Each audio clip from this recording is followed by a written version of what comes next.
Atos 13. Na igreja de Antioquia havia os seguintes profetas e mestres: Barnabé, Simeão, chamado o Negro, Lúcio, de Cirene, Manaém, que havia sido criado junto com o governador Herodes, e Saulo. Certa vez, quando eles estavam adorando o Senhor e jejuando, o Espírito Santo disse: Separem para mim Barnabé e Saulo a fim de fazerem o trabalho para o qual eu os tenho chamado. Então eles jejuaram, e oraram, e puseram as mãos sobre Barnabé e Saulo. E os enviaram na sua missão.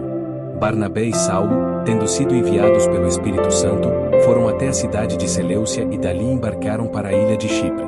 Quando chegaram à cidade de Salamina, começaram a anunciar a palavra de Deus nas sinagogas. E eles tinham João Marcos para ajudá-los no trabalho missionário. Eles atravessaram toda a ilha, chegando até a cidade de Pafos. Ali encontraram um judeu que era mágico e falso profeta, chamado Bar-Jesus. Ele era amigo de Sérgio Paulo, o governador da ilha, que era um homem muito inteligente. O governador mandou chamar Barnabé e Saulo, pois queria ouvir a palavra de Deus. Mas o mágico Elimas, este é o nome dele em grego, era contra os apóstolos. Ele não queria que o governador aceitasse a fé cristã. Então Saulo, também conhecido como Paulo, cheio do Espírito Santo, olhou firmemente para Elimas e disse: Filho do diabo, inimigo de tudo o que é bom, homem mau e mentiroso, por que é que você não para de torcer o verdadeiro ensinamento do Senhor? Agora escute. O Senhor vai castigá-lo. Você ficará cego e não verá a luz do sol por algum tempo. No mesmo instante Elimas sentiu uma nuvem escura cobrir os seus olhos e ele começou a se virar para todos os lados, procurando alguém que o guiasse pela mão.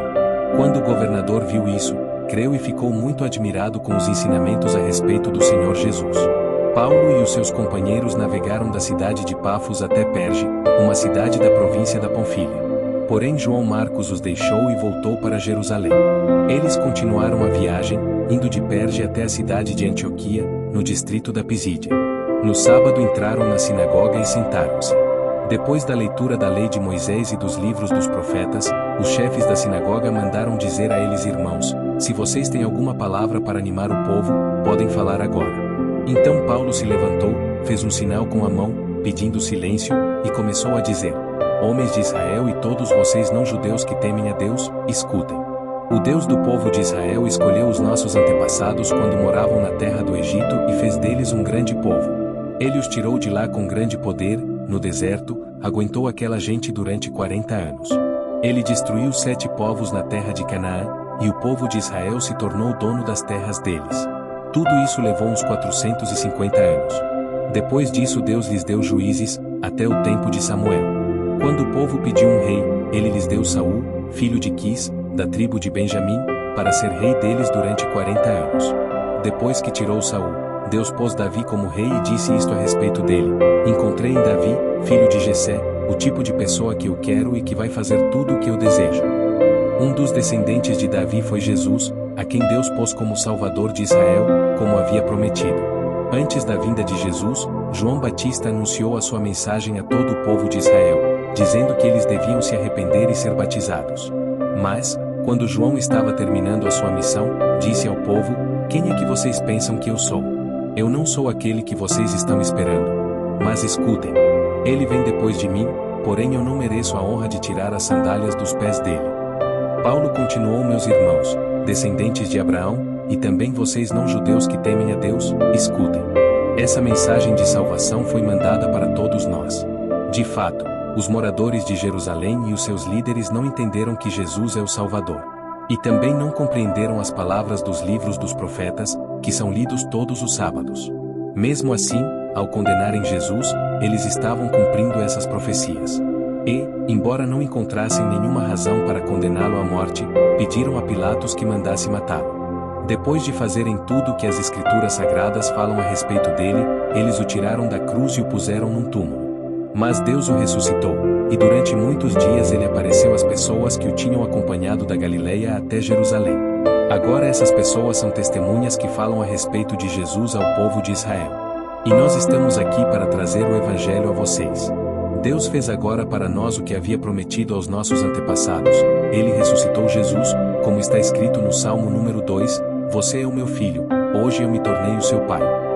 E foi isto que Deus disse a respeito da ressurreição de Jesus, afirmando que ele nunca seria destruído pela morte. eu vou dar a vocês as bênçãos sagradas e certas que prometi a Davi. E em outra parte das Escrituras lemos também: tu não deixarás que o teu dedicado servo apodreça na sepultura. E Paulo disse ainda: na verdade, Davi, no seu tempo, cumpriu os planos de Deus. Depois morreu, foi sepultado ao lado dos seus antepassados e apodreceu na sepultura. Mas isso não aconteceu com aquele que Deus ressuscitou. Meus irmãos, todos vocês precisam saber com certeza que é por meio de Jesus que a mensagem do perdão de pecados é anunciada a vocês. Precisam saber também que quem crê é libertado de todos os pecados dos quais a lei de Moisés não pode livrar. Portanto, tenham cuidado para que não aconteça o que os profetas disseram. Prestem atenção, vocês que zombam de Deus. Fiquem espantados e morram. Pois o que vou fazer agora é uma coisa em que vocês não acreditariam, mesmo que alguém explicasse. Quando Paulo e Barnabé estavam saindo da reunião, as pessoas pediram com insistência que eles voltassem no sábado seguinte a fim de falarem sobre o mesmo assunto. Depois da reunião, muitos judeus e outras pessoas convertidas ao judaísmo acompanharam Paulo e Barnabé, que falavam com eles e animavam todos para que continuassem firmes na graça de Deus. No sábado seguinte, quase todos os moradores da cidade foram ouvir a palavra do Senhor. Quando os judeus viram aquela multidão, ficaram com muita inveja. Então começaram a dizer o contrário do que Paulo dizia e o insultaram. Porém Paulo e Barnabé falaram com mais coragem ainda. Eles disseram era necessário que a palavra de Deus fosse anunciada primeiro a vocês que são judeus. Mas, como vocês não querem aceitá-la e acham que não merecem receber a vida eterna, então agora nós vamos anunciar a palavra aos não-judeus. Pois esta é a ordem que o Senhor Deus deu a nós, o seu povo: eu coloquei você como luz para os outros povos, a fim de que você leve a salvação ao mundo inteiro. Quando os não-judeus ouviram isso, ficaram muito alegres e começaram a dizer que a palavra do Senhor era boa. E creram todos os que tinham sido escolhidos para ter a vida eterna. A palavra do Senhor se espalhou por toda aquela região. Mas os judeus atiçaram as mulheres não-judias da alta sociedade convertidas ao judaísmo e também os homens mais importantes da cidade. E começaram a perseguir Paulo e Barnabé e os expulsaram daquela região. Então os apóstolos sacudiram a poeira das suas sandálias, em sinal de protesto contra eles, e foram para a cidade de Icônio. E os cristãos de Antioquia continuaram muito alegres e cheios do Espírito Santo.